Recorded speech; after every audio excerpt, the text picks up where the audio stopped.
Hello everyone, welcome to another topic of biochemistry genetics. Today we are going to discuss about autosomal trisomies. So in these autosomal trisomies, we are going to discuss mainly about the Down syndrome, which is the trisomy 21, the Edwards syndrome, that is trisomy 18, and Patau syndrome, that is trisomy 13. And along with that, we are going to discuss in brief about the trisomy 8 and trisomy 9 syndrome. So in this lecture, I am going to describe sequentially about the Down syndrome, Edwards syndrome, Patau syndrome, the trisomy 8 and trisomy 9 syndrome. So now let us discuss about the trisomy 8 syndrome. Then subsequently I will discuss about the trisomy 9 syndrome.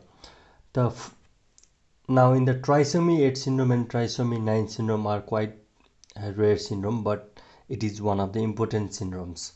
So the full trisomy 8 syndrome occur in 0.1% of the all clinically recognized pregnancies, and the full trisomy syndrome are usually lethal. So the trisomy 8 syndrome is almost always mosaic, and the frequency of this syndrome is 1 in 25 to 50,000 live birth, and male is to female ratio is 3 is to 1. Now let us go towards the prenatal diagnosis of the trisomy 8 syndrome. In the prenatal diagnosis, in the ultrasonographic finding, if there is the agenesis of the corpus callosum and ventriculomegaly, then we should alert the parents about the chances of having the trisomy 8 syndrome. And also you can see the maternal serum alpha fetoprotein. There will be the increase in the maternal serum alpha fetoprotein. So let us now move towards the various characters of the trisomy 8 syndrome. The characters of the babies in the trisomy 8 syndrome includes the agenesis of the corpus callosum, ventriculomegaly, skeletal and joint abnormalities, congenital heart defect, deep palmar and plantar creases, facial dysmorphism, and moderate to severe intellectual disability. So these are the various characters of the trisomy 8 syndrome. Now let us move towards the management of this trisomy 8 syndrome. So the most of the cases with trisomy 8 syndrome are lethal, and they die in their early age, usually in the 1 year of age. And the genetic counseling is little bit difficult due to the great phenotypic variability. And the prognosis, management, and the treatment of this trisomy 8 syndrome confers with the specific clinical abnormalities in the patient. Like for example, if there is congenital heart defect, then we should correct the congenital heart defect. If there is facial cleft or palatal cleft, then we should repair those clefts. So like that, there is the specific clinical abnormalities in the patient, we should treat the specific clinical abnormalities. So also there is chance of intellectual disability in the trisomy 8 syndrome. So the early assessment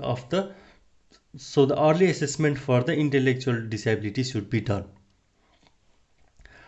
Now let us move towards the trisomy 9 syndrome.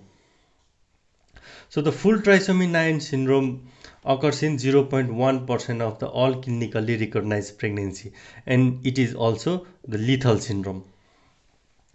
And the majority of the cases in the trisomy 9 syndrome is mosaic, and it is detected in the amniocytes or peripheral blood smear. So the molecular study suggests that it is caused by the meiotic error. So the subsequent trisomy rescues leads to the mosaicism in the surviving embryos. So the trisomy 9 syndrome occurs due to the repeated meiotic error. And what are the various phenotypic character in the trisomy 9 syndrome? The various phenotypic character in the trisomy 9 syndrome includes severe growth restriction, Characteristic facial appearance can be seen like micrognathia, bulbous nose, and low set ears. There could be cleft palate. Skeletal abnormalities can be seen like dislocated joints, heart abnormalities like ventricular septal defect, hypoplastic genitalia can also be seen, and there could be the renal and brain abnormalities. So this trisomy 9 syndrome is also one of the lethal syndromes, and the death can occur intra death can occur inside the embryo. Death can occur in the uterus itself, in the fetal life. Death can occur in the fetal life too, and the death can occur in the early age, like within 1 year of age.